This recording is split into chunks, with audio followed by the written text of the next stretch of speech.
AES. Après leur départ de la CEDEAO, le Burkina Faso, le Mali, Yop El-Free.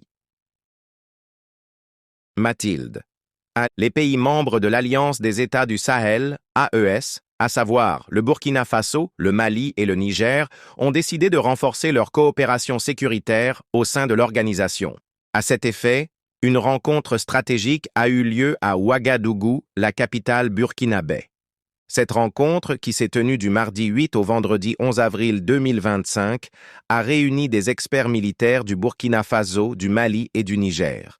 Lors de ce rendez-vous de haute importance, il a notamment été question pour les trois pays de poser les bases de la force conjointe de l'Alliance des États du Sahel. Selon l'état-major général des armées du Burkina Faso, les discussions ont porté sur l'évaluation des opérations en cours et sur les modalités pratiques de mise en œuvre du pilier défense et sécurité de l'AES, conformément à la vision commune des chefs d'État, a rapporté l'agence de presse africaine APA News. On se souvient que peu de temps avant la rencontre, l'état-major général des armées du Mali a informé l'opinion publique des avancées notables réalisées par les forces de l'AES dans la région du Sahel, démontrant ainsi la montée en puissance de cette force conjointe de la nouvelle alliance sahélienne.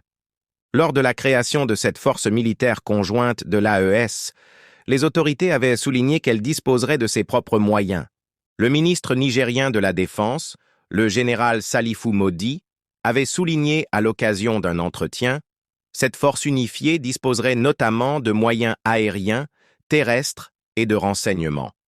Il convient de rappeler que cette force a été mise en place dans un contexte où Ouagadougou, Bamako et Niamey ont conjointement décidé de tourner dos à l'une des organisations importantes de la sous-région ouest africaine, à savoir la CEDEAO.